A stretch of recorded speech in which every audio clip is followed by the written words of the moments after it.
First time நம்ம சேனலை வந்து நீங்கள் விசிட் பண்ணுறதா இருந்தால் ரெட் கலரில் கூட சப்ஸ்கிரைப் பட்டனை வந்து சப்ஸ்கிரைப் பண்ணிக்கோங்க. பக்கத்தில் கூட பெல் ஐக்கானையை வந்து கிளிக் பண்ணிக்கோங்க. அது கூட ஆல் அப்படிங்கிற நோட்டிஃபிகேஷனையும் கிளிக் பண்ணி வச்சுக்கோங்க. ஹாய் ஹலோ ஃப்ரெண்ட்ஸ், எல்லாருக்கும் வணக்கம். இன்றைக்கி நம்ம இந்த வீடியோவில் என்ன பார்க்க போகிறோம் அப்படின்னா, டாய்லெட்டை வந்து எப்படி வந்து க்ளீன் பண்ணலாம், டாய்லெட் க்ளீனர் இல்லாமல் வீட்டில் இருக்கிற பொருளை வச்சு எப்படி க்ளீன் பண்ணலாம் அப்படிங்கிற வீடியோ தான் உங்ககிட்ட வந்து ஷேர் பண்ணியிருக்கேன். ஸோ வீடியோ வந்து ஸ்கிப் பண்ணாமல் பாருங்கள்.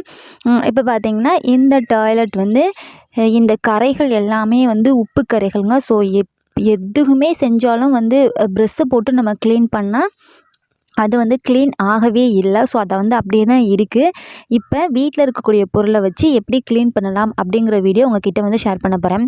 இதுக்கு பார்த்தீங்கன்னா கொஞ்சம் தான் வந்து தண்ணி கூட பேக்கிங் சோடா வந்து எடுத்திருக்கேன். பேக்கிங் சோடா அப்படிங்கிறது எல்லா கடைகள்லையுமே வந்து கிடைக்கும். இதுதாங்க ரொம்ப ரொம்ப மெயின் டாய்லெட் வந்து க்ளீன் பண்ணுறதுக்கு. அதுக்கப்புறம் வினிகர் வந்து கொஞ்சம் தான் சேர்த்துருக்கேன். சப்போஸ் உங்ககிட்ட வினிகர் இல்லை அப்படின்னா எலுமிச்சம்பழம் சேர்த்துக்கோங்க. இதை வந்து கொஞ்சம் கொஞ்சமாக ஆட் பண்ணிக்கோங்க. ஏன்னா பேக்கிங் சோடா போட்டிருக்கேன் அப்படிங்கிறதுனால அது வந்து பொங்கி வரும். அதுக்கப்புறம் இப்போ போட்ட ரெண்டையுமே பார்த்திங்கன்னா நல்லா வந்து மிக்ஸ் பண்ணிக்கோங்க. சப்போஸ் வினிகர் இல்லைனா கூட ஓகேங்க, பேக்கிங் சோடா மட்டுமே போதும். இப்போ நம்ம மிக்ஸ் பண்ணியிருக்கக்கூடிய அந்த தண்ணீரை கொண்டு வந்து அந்த டாய்லெட்டில் வந்து அப்படியே வந்து ஊற்றிடலாம்.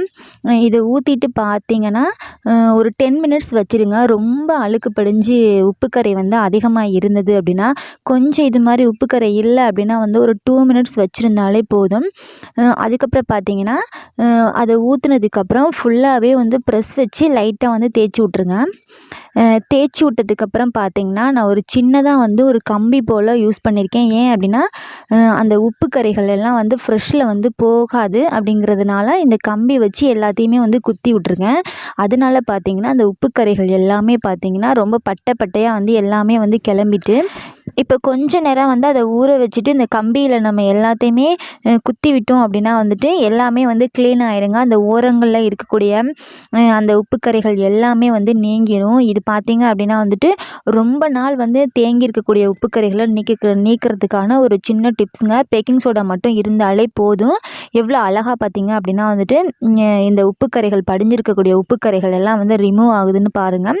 இதுக்கு வந்து நார்மலாக நம்ம வந்து ப்ரெஸ் யூஸ் பண்ணோம் அப்படின்னா வந்துட்டு ரொம்ப வந்து ஸ்க்ரப் பண்ணி தேய்க்க முடியாதுங்க. ஏன்னா ரொம்ப ஸ்ட்ரெயின் பண்ணி தேய்க்கணும் அப்படிங்கிறதுனால இந்த கம்பி தான் வந்து சிறந்தது. அப்படி இல்லைன்னா வந்துட்டு இரும்பால் இருக்கக்கூடிய எந்த ஐட்டம்ஸ் கூட யூஸ் பண்ணிக்கோங்க. இந்த டாய்லெட் பார்த்திங்க அப்படின்னா வந்துட்டு புது டாய்லெட்டுங்க. பட் அந்த உப்புக்கரைகள் ஏன் அப்படின்னா வந்து அவ்வளோ நிறையா இருக்குது அப்படின்னா, ஏற்கனவே வந்து யூஸ் பண்ணவங்க, அதாவது 1 டைம் தான் வந்து யூஸ் பண்ணியிருக்காங்க. 1 டைம் யூஸ் பண்ணாக்கில் அதை ஃப்ளஷ் பண்ணி விடாமல் விட்டதுனால அந்த உப்புக்கரைகள்லாம் வந்து ரொம்ப நாள் பட அப்படியே வந்து இருந்தது. அப்படிங்கிறதுனால ரொம்ப அதிகமாக வந்து பிடிச்சிருக்குதுங்க அந்த ஓரங்கள் எல்லாமே.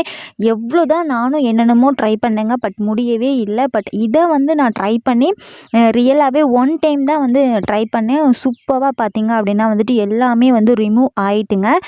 இது கூட வந்து அப்பப்போ நான் வந்து பேஸ்ட் வந்து யூஸ் பண்ணியிருக்கேன். அதாவது கோல்கட், டெப்சுடண்ட் அது மாதிரி இருக்கக்கூடிய பேஸ்ட் பார்த்திங்க அப்படின்னா வந்துட்டு அது வந்து அந்த உப்புக்கரைகள் நீக்கிறதுக்காக மட்டும் கிடையாது, கொஞ்சம் பார்த்திங்கன்னா கொஞ்சம் நீட்டாக இருக்கும். ஏன்னா ஒயிட் கலர் அப்படிங்கிறதுனால கொஞ்சம் நீட்டாக இருக்கணும் அப்படிங்கிறதுக்காக வந்து லைட்டாக கொஞ்சம் கொஞ்சம் யூஸ் பண்ணி இதில் ஃப்ரெஷ்ஷில் வந்து தேய்ச்சிருக்கேன். ஏன்னா அந்த உப்புக்கரைகள் ரொம்ப படிஞ்சிருக்கு அப்படிங்கிறதுனால கண்டிப்பாக ஃப்ரெஷ்ஷில் வந்து நம்ம ஃப்ரெஷ் அப்படிங்கிறது பிளாஸ்டிக், அதில் வந்து நம்மளால் ரிமூவ் பண்ண முடியாது. நம்ம இதே போல் இரும்பாலாக இருக்கக்கூடிய ஒரு பொருட்களை வச்சு தான் அதெல்லாம் வந்து எல்லாத்தையுமே வந்து உடச்சி எடுக்கணும் அப்படிங்கிறதுக்காக அதை நான் வந்து எடுத்திருக்கேன். ஸோ உங்ககிட்ட வந்து என்ன இருந்தாலும் வந்து எடுத்துக்கோங்க. அதுக்கப்புறம் பார்த்திங்கன்னா இப்போ ஓரளவு பார்த்திங்கன்னா எல்லாமே வந்து போயிட்டு இதில் வந்து கொஞ்சம் தான் வந்து பேஸ்ட் எது வேணாலுமே எடுத்துக்கலாம். பெப்சுடண்ட், கோல்கட் அது மாதிரி எந்தவித பேஸ்ட் எல்லாமே வந்து சிறந்தது தான். அதை எடுத்துகிட்டு நீங்கள் ஃப்ரெஷ்ஷில் பார்த்தீங்க அப்படின்னா வந்துட்டு அந்த ஓரங்கள் ஃபுல்லாக நீங்கள் க்ளீன் பண்ணிடுங்க. மீதி இருக்கக்கூடிய சின்ன சின்ன இடுக்குகளில் பார்த்தீங்க அப்படின்னா வந்துட்டு அந்த கம்பியை போட்டு நல்லா ஸ்க்ரப் பண்ணி விட்ருங்க. இன்னுமே வந்து இது போட்டும் இன்னமுமே வந்து கொஞ்சம் நல்லா பளிச்சுன்னு ஆகலை அப்படின்னா வந்துட்டு பேக்கிங் சோடா பார்த்திங்கன்னா மேலே வந்து தூவிட்டு அந்த ஓரங்கள் ஃபுல்லாக மேல் இடுக்குகள் ஃபுல்லாக தூவி விட்டுட்டு மறுபடியும் க்ளீன் பண்ணினீங்க அப்படின்னா வந்து உங்களுக்கு சூப்பராக பார்த்திங்கன்னா ரொம்ப ஒயிட்டாக நீட்டாக ரொம்ப சீக்கிரமாகவே வந்து பாத்ரூம் டாய்லெட்டை வந்து க்ளீன் பண்ணலாங்க. இதுக்கு வந்து உங்கள்கிட்ட பார்த்தீங்கன்னா பேக்கிங் சோடா மட்டும் இருந்தாலே போதுங்க. வேறு எதுக்குமே வேணாம். பேக்கிங் சோடா மட்டும் இருந்தாலே உங்கள் டாய்லெட்டை வந்து ரொம்ப நீட்டாக ரொம்ப க்ளீன் பண்ணிடலாம் அப்படிங்கிற டிப்ஸ் தாங்க உங்ககிட்ட வந்து இன்றைக்கி ஷேர் பண்ணியிருக்கேன். அதுக்கப்புறம் பார்த்தீங்கன்னா இது எல்லாமே போட்டுட்டு ஃபைனலாக ஒரு டச்சப் என்ன அப்படின்னா வந்துட்டு ஹேர்பிக் யூஸ் பண்ணிக்கோங்க. பட் இது ரெகுலராக நீங்கள் யூஸ் பண்ணுறீங்க அப்படின்னா வந்து கிடையாது. பட் டீப் க்ளீனிங் பண்ணுறதுனால மந்த்லி ஒன்ட்டு நீங்கள் டீப் க்ளீனிங் பண்ணுறதுனால ஹேர்பிக் வந்து கண்டிப்பாக யூஸ் பண்ணுங்கள். ஏன்னா இன்னுமே வந்து க்ளீன் ஆகணும் அப்படிங்கிறதுக்காக ஃபுல்லாக பார்த்தீங்க அப்படின்னா வந்து ஃப்ரெஷ்ஷில் வந்து பண்ணிட்டீங்க அப்படின்னா வந்து இப்போ பார்த்தீங்கன்னா எவ்வளோ நீட்டாக எவ்வளோ ஒயிட்டாக சூப்பராக இருக்குன்னு தெரியும்.